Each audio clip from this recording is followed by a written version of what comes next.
Looking at our solar wind speeds, it's 428.1 kilometers per second with a density of 5.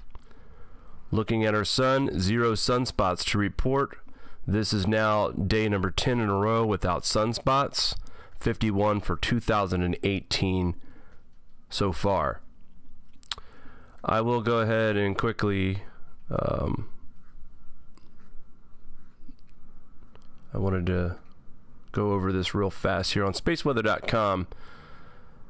They're showing a little bit of what's happening on the eastern limb, which I'll quickly go to as well myself. And as you guys can see, there's that active region that they were speaking of. Well, I thought it was interesting to see this on their site today. And this offers a little bit of answers for myself as well and everyone else who is watching. The sun has been without sunspots almost every day this month, including today. This soon could change. The magnetic canopy of the active region is rising over the sun's eastern limb, shown in the photo here. They go on to talk about this. It's probably not a large one though, as the sunspot cycle descends towards solar minimum, happening now. And you click on this link and it takes you to this graph, and this is what I wanted to show everybody. I'm going to move this up just a hair, Mari. Alright, as you can see where the sunspot counts are right now, and let's see if this is on real fast. I don't see my circle. Okay, well down here at the bottom you can tell that we are well below the predicted line so far for this year. So I just wanted to point that out, how solar cycle 25 and 24 actually is ending lower than predicted. So 25 is right on schedule, if not ahead of itself, just by the look at this chart.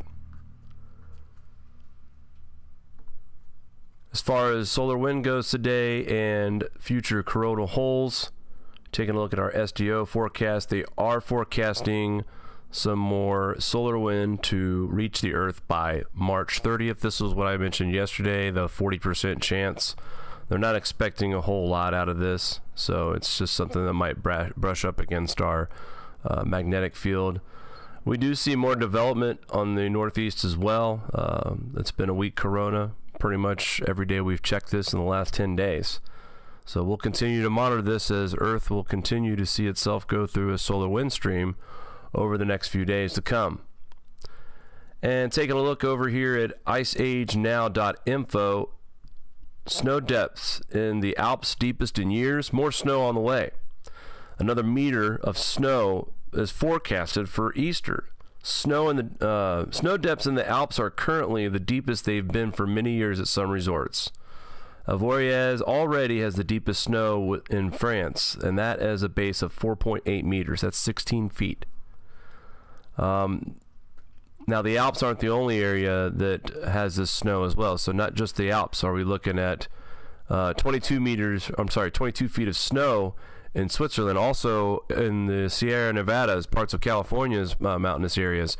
They're looking at 16 to 20 feet of snow right now in their base. So I just wanted to show this real quick to everybody. More snow news, of course, and just to prove that it's not just in sections, it's almost corner to corner now of the globe where we're seeing these snow records being broke. And there was one other article I wanted to bring up real quick.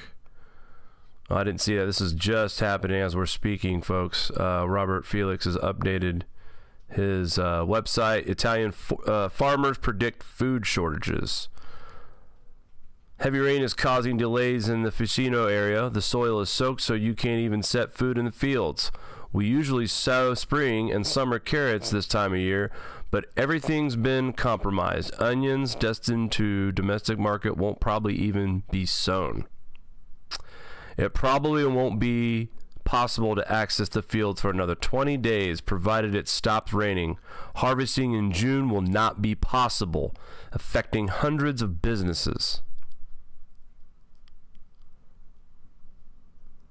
Let that sink in for a minute. We were talking about crop losses yesterday and how right now everything, some folks were making it as if it's minor now, no big deal, but You know, let this continue to pile up year after year, and we'll see how much of a big deal it is. Natural gas prices forecast to rise this summer, and I will also show something on coal as well that I wanted to show. The gas market saw a jolt at the end of December and early January due to extremely cold temperatures across much of the U.S. This winter was about 13% colder than last year, which pushed up residential and commercial gas demand by 3.5 billion cubic feet per day.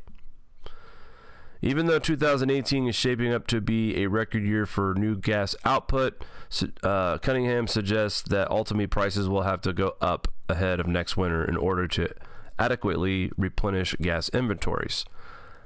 That, and the fact that if it wasn't for coal this year, and that was weird, I didn't even see that article until just now, but I was going to show you guys this as well. The DOE, if it weren't for coal-fired electricity plants, the Northeast would have blacked out during the recent bomb cyclone. Now, they're talking about the bomb cyclone that we had back in January, where we saw temperatures, well, Mari and I were battling the cold from Christmas on through early January. We were dealing with frozen pipes all over the city. Temperatures were reaching in the single digits and below, with wind chill temperatures as well. And so when I see this article here, and we've mentioned about how we've backed out of the Paris Treaty and how others are should follow this. Well, listen, coal-fired plants kept the lights on for millions of Americans during January's bomb cyclone. Okay, this is according to the Energy Department. Their first analysis that coal kept the lights on for millions of Americans during the bomb cyclone plummeted in the eastern U.S. from late December until early January. Now, Donald Trump is, and I don't mean to be political about this, but we have to give him a little bit of credit for this, folks. He is definitely into coal. He is trying to revive this part of our industry right now. And as much as people out there want to say that CO2 adds to the warming, in this case, we've already showed you many ways that it doesn't. And now we are also showing you the benefits of coal. Mari and I, you know, we have our hands in all kinds of cookie jars when it comes to the Grand Solar Minimum and the research that you have to do for this. And there's all kinds of things that we need to spread the message out. And one, we need to stop the CO2 lie, because this is where we can see a difference in power grids failing or not. Now, this article is specifically designed to demonstrate how, if it wasn't for coal, we would have had a blackout in the Northeast. And right now, just remembering those days of how cold it was after the snowstorms and the shoveling, I couldn't imagine having a home with 2 children to take care of. The power's out, and we don't know for how long, because our government followed some treaty that doesn't allow us to burn coal anymore because it's dangerous to our environment. Yet, A, that's a lie, and B, not producing coal for energy is also dangerous to really mankind all around the world. So the links should be in the description. If not, this is on whatsupwiththat.com. Anthony Watts, great website for information as always. I go there almost on a daily basis to check in, and he's very good. He does update his site every day. So thanks again for that well-needed info. And this is, to me, this is something that just needs to be talked about more. And let's stop hiding behind this myth about coal is going to be the death of this country. I'm not saying that there's, you know, coal is not 100% safe and, you know, it doesn't cause any harm. We need to find ways to have clean burning coal. And I know Trump has spoke of that on his campaign trail, but to me, this is important that information like this gets out, because this could have been the difference of people losing their life during that cold snap and during that that bomb cyclone that we got back in January. So, all right, now keeping it on the East Coast, I want to thank the Starman. He brought this to Mari's attention. Mari forwarded it on to me, and then I got into a little bit more in-depth conversation with him. Okay, so here's how we're going to go. Let me read a little bit of us here first. For thousands of years, parts of the Northwest Europe have enjoyed a climate about 5 Celsius warmer than many other regions on the same latitude. But new scientific analysis suggests that that could change much sooner and much faster than possibly thought.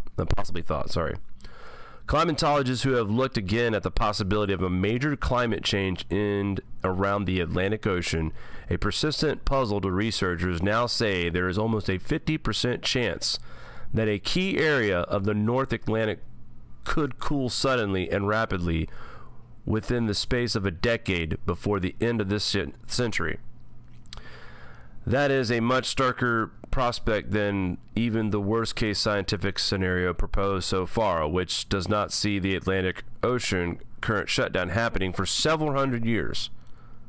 Now, this was also a scenario that was proposed in the movie The Day After Tomorrow. But the thing that really catches my attention about this, and these are things that we have to watch on a yearly basis. You can't see these changes overnight. That is the movies. Here is the graph here of global temperature anomaly in 7-day change. I wanted to show you guys the whole globe first. We see one area of concern, obviously, in the Pacific near Asia, where we have some very good cooling going on over here, but also in the North Atlantic is what I wanted to focus on as well. Let me go ahead and move that over here to the next. This is the chart that the Starman had brought to my attention. And this was what kind of, made me want to start putting this on notice.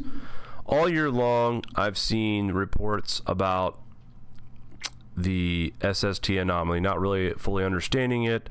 Today, I got a little bit more versed on it, and this was brought to my attention. You can see here as January 4th and on, we have a pretty steep decline, and then we get a slow recovery to where by the middle or the end of January, you see maybe a net loss of 0.2. Okay, and then we get another decline, and then a slow rise, and then kind of a consistent, and then another dip, and then we get some more consistency. And it seems like each time we get a dip, it goes further and further below than the previous one. And now we are sitting here. This is just in the last 7 days. Okay, today's the 29th of March. We are sitting at a negative 0.336. I'm sorry, 363. Okay, which that's higher than what it was just a few days ago, where it was almost minus 0.5. This is something that we can't jump the gun on yet. However, it is a drastic drop, and it's something that we need to pay attention to, because here we are talking about the North Atlantic, and it's the convection zone. We all know that.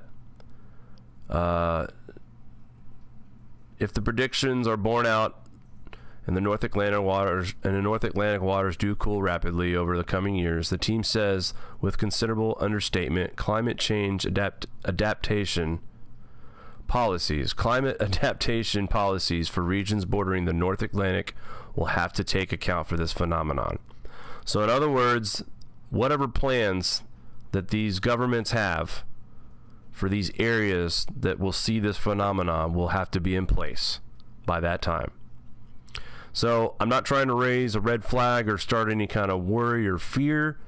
However, this is just simply to bring to people's attention that here we have this article dated back on the 24th of February of 2017, and we fast forward a year later, and unfortunately this is a pretty drastic drop just over the past several days, never mind a month. I mean, look, from March 3rd all the way to March about the 20th, we were at a level and steady pace, and to see it drop off that sharp in a quick amount of time is eye-opening. So again, this is something you're just going to have to watch. It's not going to be an overnight thing. We're not going to see changes from it in a day or so, or even a year. I mean, this is something that will take years to monitor, but just putting the two articles together, how this has kind of fallen in our laps today, just a little bit concerning. Nothing too much right yet, but we do see evidence of cooling in the North Atlantic right now. And this time of year, we should start seeing some things heading up on the up and up. But so far, everything that has been presented to me today is lining up with what some of the fears that these scientists do have about the North Atlantic cooling. So I want to thank the Starman once again. This is only the beginning. I will keep you updated as I learn more and get more information about this situation. And like I said, this is something we can just only monitor and see what happens. But according to some of the research that we've done in the papers, things are changing and changing a lot faster than they probably thought. And I'm not sure if we're really going to be able to say hundreds of years, but maybe decades instead of hundreds. Take a look at our current radar. We'd take a look at this large system here that's drenching the south all the way up into the Ohio Valley, and behind that there's snow in Illinois and northwest Indiana. But for the most part, we're going to be dealing with rain for the next 24 to 36 hours, especially up here in the Northeast. New York is just now starting to get it. Western Northwest Pennsylvania, Ohio, you've got a few more hours. And then down to the south. Now, last check, there wasn't anything severe alerts at the time, so that's good news compared to yesterday. We were dealing with the threat of tornadoes and large hail. Today, I haven't seen now there's still watches going on, but we're still waiting to see if we have any severe weather outbreaks. So, good news so far on the weather front. Mari, is there any questions or concerns or in the chat? How's everybody doing in there? We got a lot of new faces. Good. Welcome to the Grand Solar Minimum, guys. And hello, all of you out there, to regionxradio.com if you're tuning in. Thanks for stopping by. Want to get into the tropical tidbits real fast. We won't spend too much time on this. We know that we're in a low pressure system, and I think, thankfully, the GFS models might have overdid it on the predictions on some of the rainfall, although we'll keep our eyes on that as well. But thankfully, it might have. And this system will make its way out of here by the weekend. Throughout the weekend, we got a little disruption in the Great Lakes, Michigan. You'll see some rain, maybe some snow afterwards. And then into April 1st, once again, the Northeast, the Midwest, some slight precipitation. But what everybody's talking about right now is going to be coming in the middle part of the first week of April. And as we start to see it taking place the 3rd on Tuesday, April 3rd, we've got rain across most of the Midwest, snow in the northern plains. This rain, this low pressure system is going to kind of lull out over the Midwest and move across to the east. And then back into this on April 4th, Wednesday, and it looks like we are going to see some snow in Pennsylvania, West Virginia, and possibly western New York. Meanwhile, the Northwest continues to see their moisture as always. And this system right here, thankfully, it didn't start any lower than where it was, because I can only imagine if we were in the negative of a polar vortex, that would have been another nor'easter. But this one tends to look like it's going to move off the coast. And then here's where the big one happens here, supposedly. April 6th into April 7th.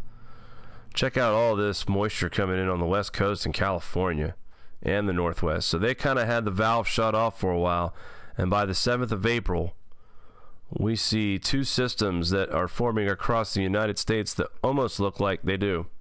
Sure enough, Sunday, April 8th, this storm system now reaches across the country from corner to corner, from the Northwest all the way up into the Northeast. Snow in the Northwest, ice across the middle of the country, rain on the southern side of this, and then we've got what looks like heavy snowfall. So, we may have one more big fight with Old Man Winter on the 8th of April through the 10th. And like usually spring does, and another chance for snow that following, 4 days after that. So, surprised to see the snow machine still kicking on. Spring is trying to make a comeback, folks. This week here in Northeast, in the Northeast, I think temperatures were pleasant. We've had 50s and 40s all week. That's good compared to what we've been through. but it does look like the first week of April. Now, it's not going to be anything freezing, but it's definitely going to be temperatures that are below normal for this time of year. Mari, you've lived here 20 plus years now. When I say below normal, how far below normal are we looking at when it comes to a possible, it looks like at least a 5 to 8 inch snowfall on April 8th? Yeah, that's unusual. But I am cautiously watching it. I'm not going to blame it on anything in particular because we here in Buffalo have experienced very unusual weather in the past. Probably the most unusual was the freak snowstorm in October, which basically tore down all the trees because all the trees had leaves on them, tore down all the power lines. It was a mess. You know, this is worrying, April weather like this when you're talking about, you know, my apple trees and stuff. I don't even know if they're going to bloom. We'll see. A lot of places on I know at least the East Coast are off to a slow start when it comes to planting. They're off by at least a few weeks, and I'm skeptical. I think it's going to be, might be off at least a month or more with considering how long it's going to take for us to dry out. This isn't your average spring, you know, moisture. No, and it's unusual too, like with, you know, that report from Italy where they're talking about 20 days before they can get to the fields, and that's if the rain stops. And you look at Someone wants to scroll down on that so you can see the dates. Sorry about that, Jake. Sorry to cut you off. This is set up at April 8th, folks. I wanted to stop this at April 8th just to show everyone what. Now, this is not a deep freeze by any means. The northern plains, you guys are a little cold up there. But what I'm showing here, especially in the Northeast, like we're predicted to get heavy snow on this day, but if you look at the temperatures, we're 25 degrees. These are nighttime temperatures, and then as you move into the daytime, I mean, we warm back up into the mid 30s. Now, still cold enough for snowfall, but will it stick on the streets and the sidewalks? Well, it probably will when it comes down. And then with the temperatures, look, the road surfaces here, we've been 30s and 40s for the past 10 days or longer. So it's been above freezing for a little while here in Buffalo. So I can't imagine this snow sticking around for very long. Now, maybe on the grass it will, but as far as causing travel problems, only in the beginning when it first falls, but I can't imagine it being a long-term effect. So this is going to be one of those annoying springtime storms where it's pretty to look at, but it's just going to be a big slushy mess at the end of it as well. And that's just more, you know, precipitation for the area. I know we've had steady rain all day today. It's been light, though, but nothing real heavy, but it's been steady, light. Well, I mean, there's enough moisture in the ground now. I've lived here a long time, and this is the worst year for flooding so far. I mean, yeah. Our basement's flooded again. It's rotten. The sump pump is getting its work in this year for sure. And yeah, I mean, this is the fourth time now that we've experienced water in the basement. Now, you've never had flooding like this before at this location, have you? No. This is very unusual. Worst I've seen since I've lived here. So, you know, I'm interested to see how my plants are going to be affected. Right now, I was happy to see my daffodils are coming up. I don't know how they're going to deal with, you know, April snow. We'll see. April snow and April rain. Who knows? I've seen my daffodils survive a little bit of snow before. So I think most concerned about my blueberry bushes. They look probably the most sickly in the back. My grapevines, I don't know. We'll see. We'll have to see. I don't like... I mean, I think people here that come to this channel know we don't like to speculate or anything like that. We just like to watch, just keep our eye on things and state the facts. So the fact is like, wow, we're just watching it. We're not sure how this is going to pan out. Easter's this weekend, April 1st. I'll go ahead and back this up for folks over here in Europe, in the UK, France, Spain, Italy, of course. Just wanted to get a look at this weekend, the cold air that is trying to make its way near you folks.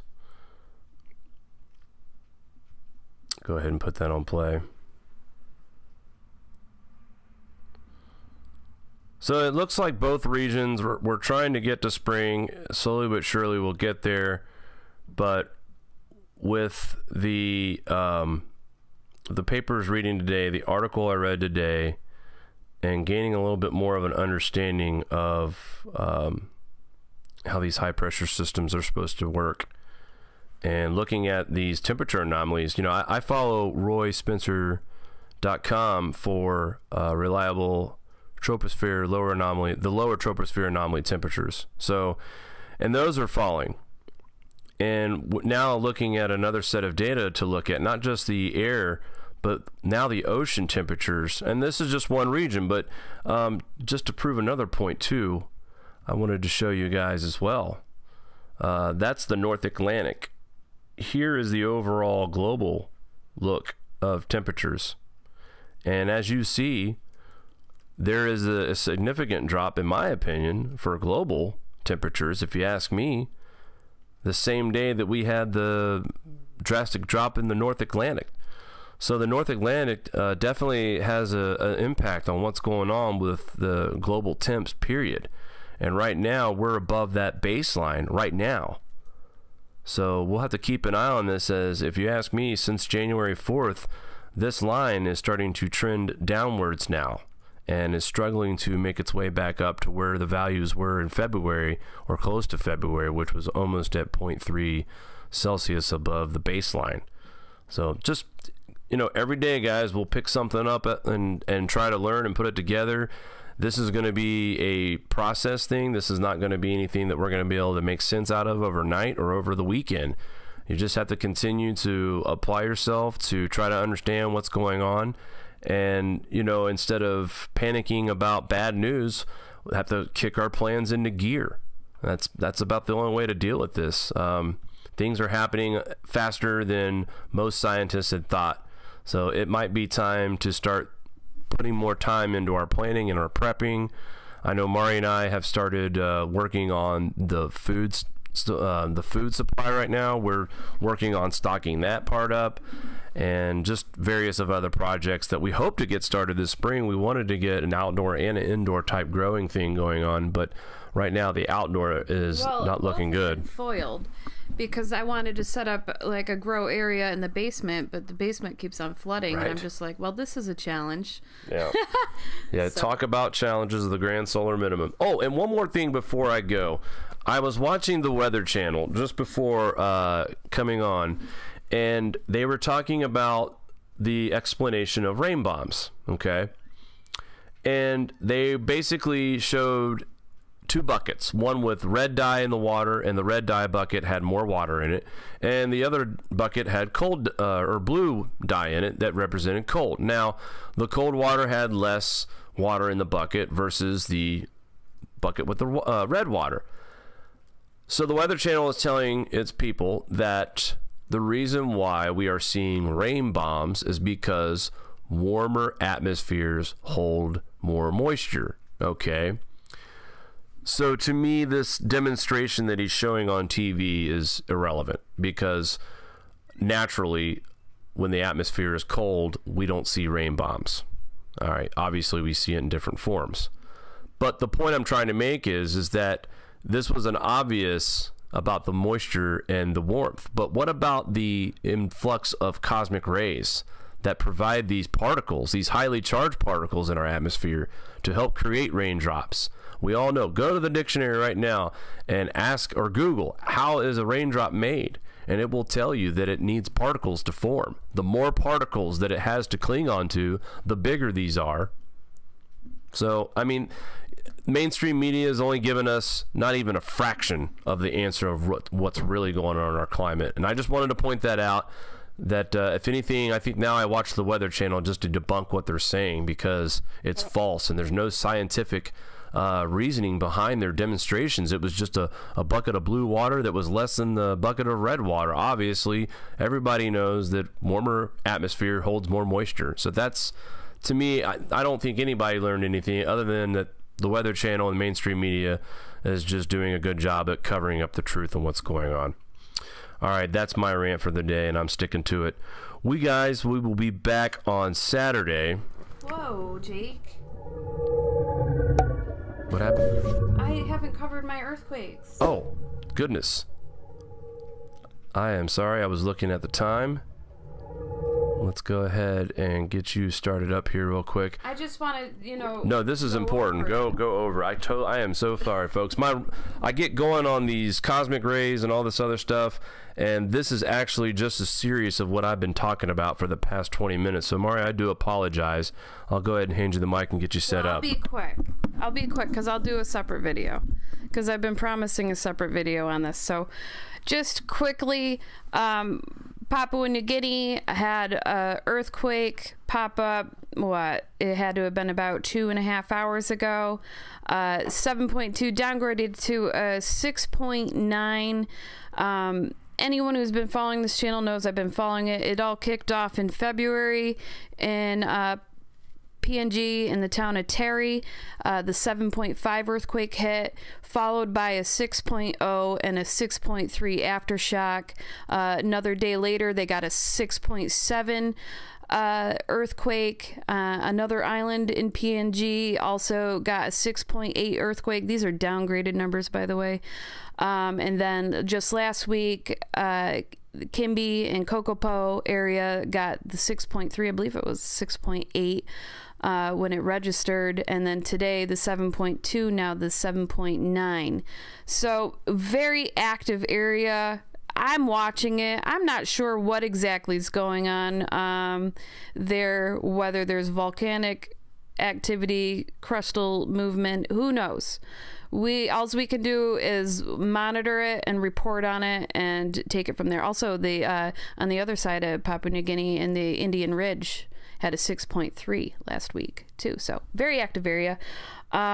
As for damage and all that, as to this most recent one, I have no information. The one last week, there's very little information about that. So, I know the 7.5, the death toll is up to 143, and they're assessing a lot of things. Right now, the children probably are the most effective right now.